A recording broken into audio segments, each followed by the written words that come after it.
18 people signed one affidavit. Ah. And an affidavit is supposed to contain. Dapat yan, ang nakasulat dyan, personal knowledge mo. O by on. Yung sarili mo lang nung karanasan. Alam mo. Kaalaman, sarili mong karanasan. Paano naging common knowledge sa kanila yung 18 sila lagi magkakasama? Nagpahayag ng pagdududa si Ombudsman Crispin Boying Rimulya sa joint affidavit ng 18 individual na nagpakilalang dating sundalo. Isang dokumentong naglalaman hindi lamang ng aligasyon laban sa iba't ibang opisyal, pati laban sa kanya. Ang nasabing affidavit na inihain na mismo sa kanyang tanggapan sa Office of the Ombudsman ng abogado ng grupo na si Attorney Levi Baligod ay naglalaman ng mga paratang na milyon-milyong piso umano ang nai-deliver sa ilang mga opisyal ng pamahalaan at personalidad sa pamamagitan ng maleta at paper bags. Kaugnay ng umano'y pakikipag-ugnayan sa mga investigador ng International Criminal Court or ICC. Sa panayam ng isang programa, sinabi ni Rimulya na mahirap paniwalaan na lahat ng 18 lumagda sa affidavit ay may personal na kaalaman sa lahat ng detalye ng dokumento. Tinawag din niya ang mga paratang na canard o kasinungalingan at iginiit na tila may layuning politikal ang hakbang ng grupo. Isa sa mga paratang sa affidavit ay ang umano'y pakikipagpulong ni Rimulya. Noon ay Justice Secretary pa sa mga ICC investigators sa kanyang tirahan sa Bel Air. Isang na namang irresponsable at hindi tumutugma sa interes ng mga mamamayang Pilipino na naging pahayag po ni Ombudsman Boying Rimulya. Matapos po na isinampa o idinulog ng grupo nila Attorney Levi Baligod at ng 18 brave men or the 18 former soldiers na naging new witnesses and whistleblowers dito po sa patuloy na pagsabog ng katotohanan hinggil sa malawakan at sistematiko na pandarambong at korupsyon na nagaganap sa ilalim po ng gobyerno ni Marcos at Romualdez, partikular ang pagpatotoo ng salaysay na ang mga pasimuno at mastermind na tinatawag ay walang iba kundi sila Marcos at sila Romualdez. So ito pong grupo ng 18 former soldiers, yung 18 new witnesses na tinaguriang the 18 brave men na naging whistleblowers na nagkumpirma ng mga salaysay at naunang pahayag na inilabas po nila Sergeant Gotesa, nila Ginoong Saldico ng mag-asawang Diskaya, ang nag-leak na Cabral files ni Jose Cabral at yung inihayag nila Congressman Egay Erese na inilabas na mga messages and confirmation sa nauna ng sinasabing may affidavit na ginawa po itong si former Undersecretary Adrian Bersamin na itinuturong runner bagman ni Ginoong Marcos sa mga distribution, pagbubudega or safekeeping ng mga bilyon-bilyon na pondo na dinideliver sa kanila. So ito pong naging pahayag ni Congressman Boying Rimulya, nakakabahala po ito. Dahil pagpapakita po ito ng premeditated bias. Ibig sabihin po, hindi pa man niya naimbestigahan, wala pa pong proseso ng pagtingin sa mga ebidensya at salaysay na ito na inihain at idinulog sa kanila, ay kaagad na pong dinismiss ni Ombudsman Boying Rimulya. Nang sinabi po niya na hindi ka panipaniwala na ang 18 testigo na ito ay magkakasama na ginawa ang kanilang partisipasyon doon sa sinasabi nilang direktang kaalaman hinggil po sa sindikato na operations ng pag-distribute nitong mga bilyon-bilyon na salapi, limpak-limpak na malimaleta at tunito-niladang mga pera na pinartidahan po nila Saldico, Romualdez, nila Marcos at iba pang mga nasasangkot sa benepisyaryo ng sindikato sa pangungulimbat at pandorobo sa pundo ng bayan. So, ang statement na ito ni Congressman Boying Rimulya ay nagpapakita po ng manifest prejudice and premeditated bias. Ang ibig sabihin po, mayroon na siyang paghusga, mayroon na siyang paghatol, wala pa mang investigasyon, and that is very irresponsible. As ombudsman, bagamat alam natin po na inilagay siya dyan ni Marcos Jr. at nila Lisa Araneta at nila Martin Romualdez para proteksyonan ang interes nila Marcos sa sindikato ng pangungurakot at pang-aabuso sa gobyerno, subalit huwag niyang kalimutan na nakamasid pa rin ang taong bayan. Kaya nga tama lamang na yung binanggit ng mga naunang nag-upune o nagkaroon ng pagtutol dito po sa naging proseso ng pag-apply ni Boyeng Rimulya na maging ombudsman dahil wala itong moral authority. Wala din po itong probity. Pag sinabi pong probity, yung kanyang background ay isa pong operator ng mga maruruming laro sa politika. Yan po, at sila mismo ay involved sa ganyang laro ng maruming laro sa politika sa Cavite at kahit pa sa mga previous records nila sa politika. So yan pong ibig sabihin na hindi dapat na-appoint ito si Boyeng Rimulya bilang ombudsman, pero that's water under the bridge. Pinalusot man, hindi man na-nullify sa Korte Suprema, sa Judicial and Bar Council ang kanyang appointment, no, bilang ombudsman. Kaya ngayon, mayroon siyang fixed term. I think he will be there as ombudsman unless ma-impeach po siya, mag-resign siya, o kaya ay matanggal siya by way of incapacity or death. No? Kapareho kay Marcos, no? Sila po ay mananatili dyan sa fixed term.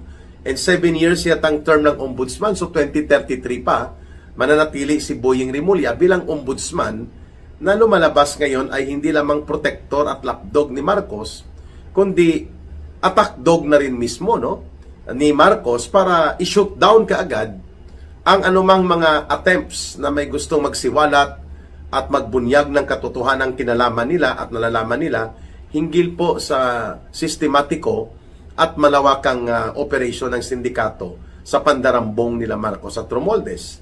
Instead na magpakita man lamang ng kukunti na lang, no, kahit small amount of objectivity o pagiging patas, ay wala pong kahihiyan na kaagad na nagpahayag itong si Boyeng Rimulya na kagaya ng kapatid niya na si John Vic Rimulya dyan sa DILG, mahilig magpa-press con. Uhaw na uhaw sa kamera, uhaw na uhaw sa media attention, no? Itong magkapatid na ito. Eh, kahit man lang sana kukurampot na amount ng kahihiyan, ay wala eh. Talaga namang hindi pa siya nagsisimula na tingnan o sisain o imbestigahan ang nilalaman ng mga affidavit na ito at ng salaysay ng 18 former soldiers na ito na naging whistleblowers, kaagad na niyang sinabi na hindi ka panipaniwala. Ang kanilang mga salaysay na silang 18 ay magkakasama doon sa mga ginawa nila sa lahat ng pagkakataon. Kasi yun daw ang ibig sabihin ng 18 members of the so-called witnesses, iisa lang ang affidavit na ginawa para sa kanila. At ang sabi ni Boyeng Rimulya, wala namang sapat na ebidensya. Kopyang-kopya po ni Boyeng Rimulya ang sinasabi nitong tagapagtahol ng Malacanang, si Aling Claire Marites Castro, ang palingkera queen ni Marcos, na script lang lahat yan at walang laman ng sustansya o ng esensya ng katotohanan sa ebidensya. Wow, hindi pa nga kayo nag-imbestiga eh. Mabuti pa ito ang si Senator Amy Marcos at itong si Vice President Sara Duterte, na nanawagan sila na imbestigahan mo na ito at wag basta-basta ibaliwala, sapagkat ang mga aligasyon at pinupuntuhan po nitong 18 testigo na mga former soldiers ay napaka-solid ng kanilang aligasyon that indeed they were part of the delivery boys and warehouse operatives, no? Sila yung nagkakamada, naglalagay sa maleta, sila din po ang nag-mobilize, no?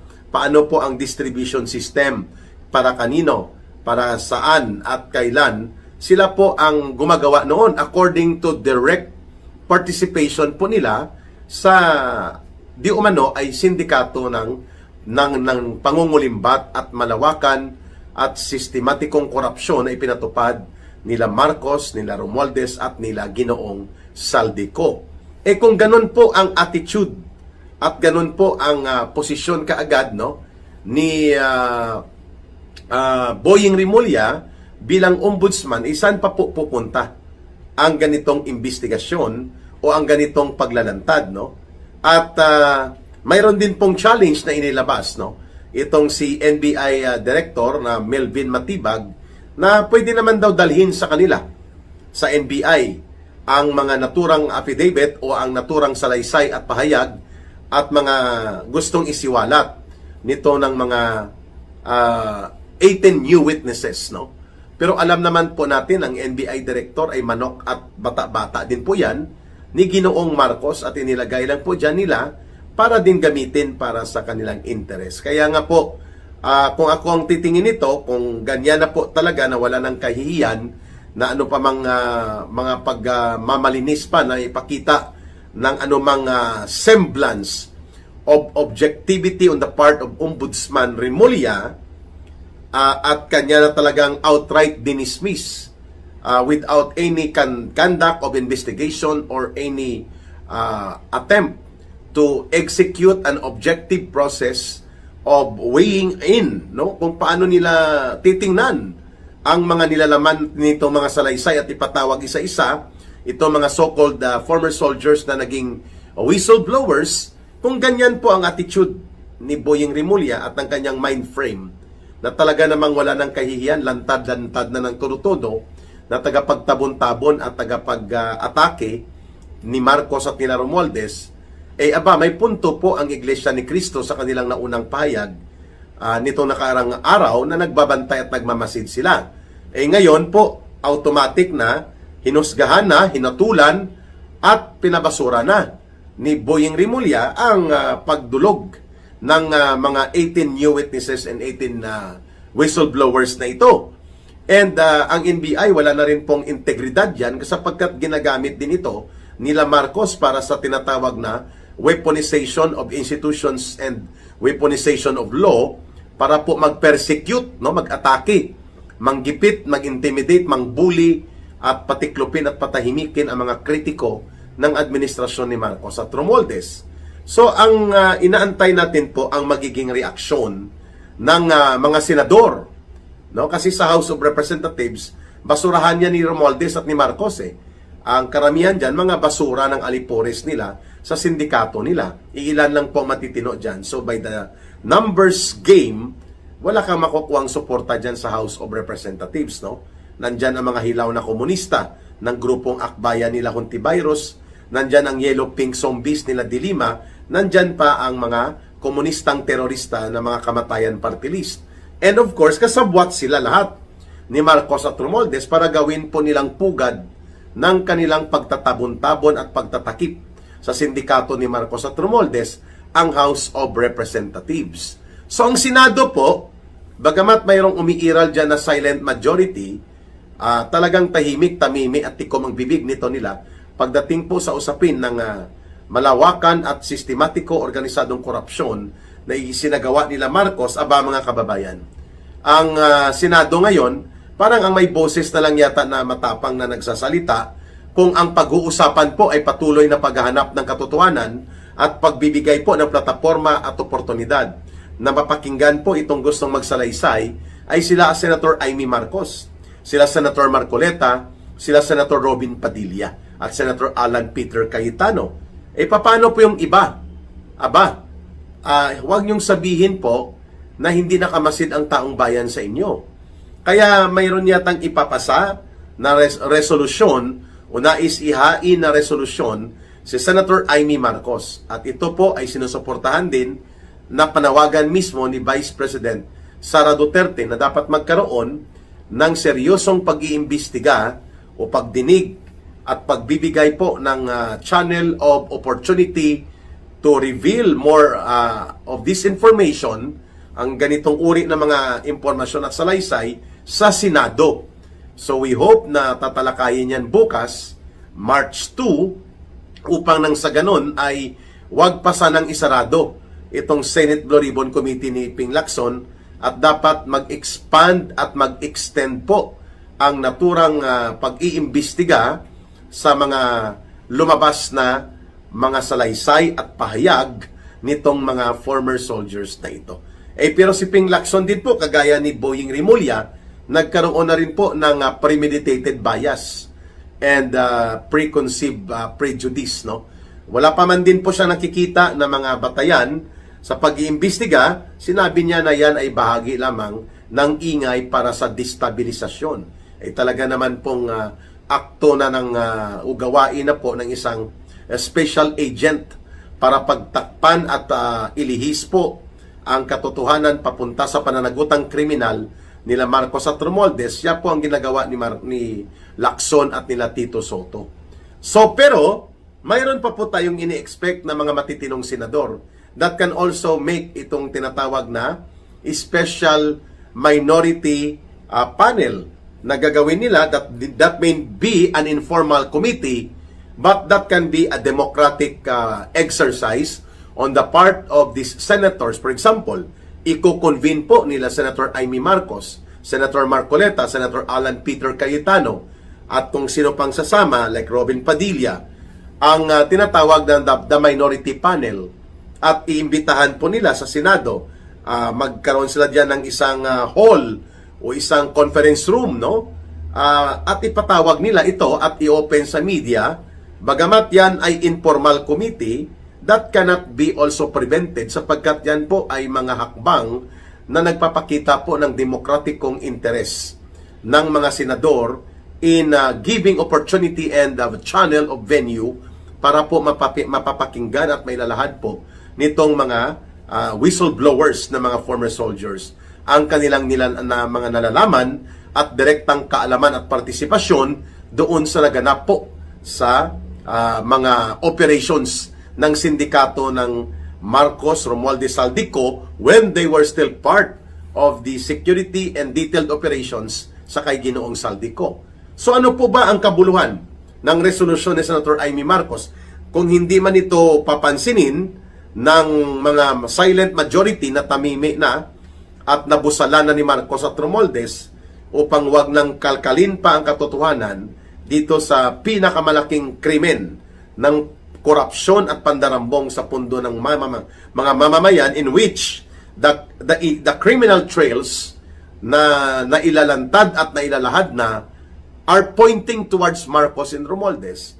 Kung hindi ito papansinin ng Senate Blue Ribbon Committee, dahil nga wika ko kanina sa unang bahagi, binasura na ito technically ni Remulla at pinapapila ng ombudsman, pero alam natin ang ombudsman ng NBI ay extension yan ng mga ginagawa nila Marcos para sa pagsupil ng mga kritiko at mga nagbibigay ng lehitimong pagpuna sa mga naturang issue against the administration of Marcos.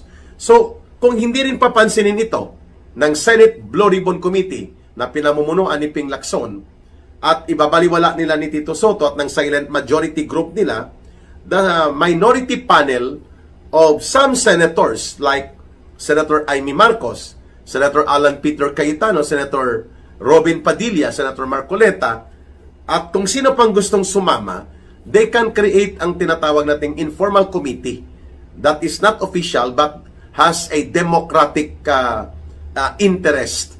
O may demokratikong interest po na mapagbigyan at mapapakinggan ito mga salaysay na ito at magkaroon ng investigasyon that can be open to the public, na hindi lamang si Attorney Baligod ang nagsasalita, kundi ang 18 former soldiers na ito, na karamihan mga miyembro ng Philippine Marines, ng Armed Forces of the Philippines, ay makapagpahayag sila.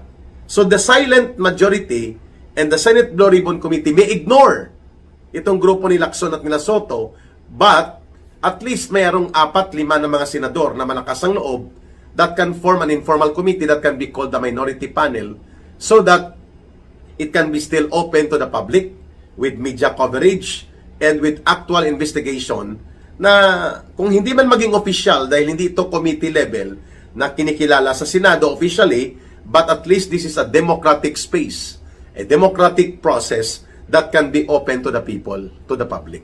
Di po ba? Pwede naman gawin yon. Kung ako lang sana, no?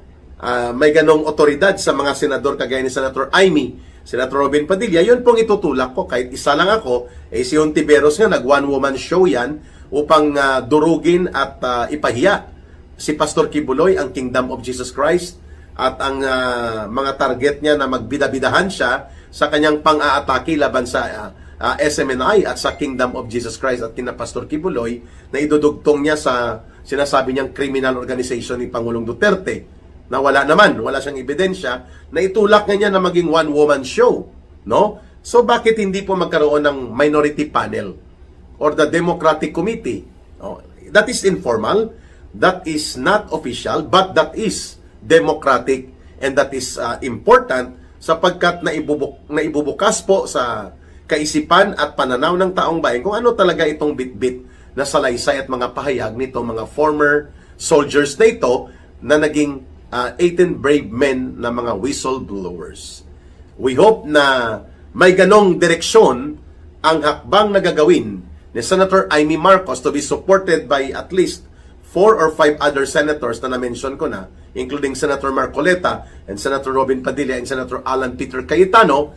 This can be a breakthrough effort na kapag ang Senado, ang kanya mga komitiba, kagaya nitong Senate Blue Ribbon Committee, ay natapala na po at naging extension na ng operations ng Malacanang at nila Romualdez instead of becoming an independent and truly objective committee na para sa oversight ng buong bansa through the Senate na matingnan at mabusisi at mausisa ang mga katiwalian at malalaking iskandalo ng korupsyon at pangungurakot, pandarambong at pang-abuso sa poder.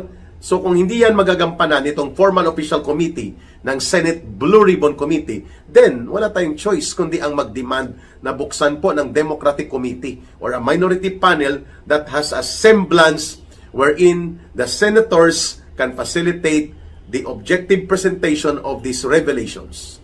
Yan pong punto natin. Sana po ay mabigyan yan ng ganong uri ng direksyon dahil maililibing lamang po sa limot o maililibing lamang po sa special operations ng pagpapabagsak sa value at hindi na makakabuelo pa itong mga salaysay at mga paghahayag, pagbubunyag na ginawa po na mga former soldiers na ito, magiging sayang lang. If there will be no venue for them, an opportunity and channel na mailahad ito at maipukaw sa mamamayan ang katotohanan at ang mga karagdagang impormasyon na magpapatibay po doon sa nauna ng mga teorya at pananaw at paniniwala that indeed sina Marcos po at Romualdez ang mga mastermind at ang detalye ng mga deliveries ng kanilang pinartidahan sa pinagnakawan at dinurubuhan nila, ito po ay nalalaman nitong 18 whistleblowers na ito at kung sino pa ang mga sangkot. At sana po ang Senado mahahanap nila hindi lamang ang boses nila at ang kanilang paninindigan kundi pati po ang kanilang puso. Dapat may puso kayo para sa mamamayan dahil kayo na lang po ang natitira na opportunity of venue at plataforma na pwedeng lumapit ang taong bayan. Kung mayroon silang isisiwalat, ihahayag tungkol sa abuso sa kapangyarihan, katiwalian at ang palaganap ng korupsyon at pagnanakaw sa pundo ng mamamayan. So, mabuhay po kayo, Senator Amy Marcos.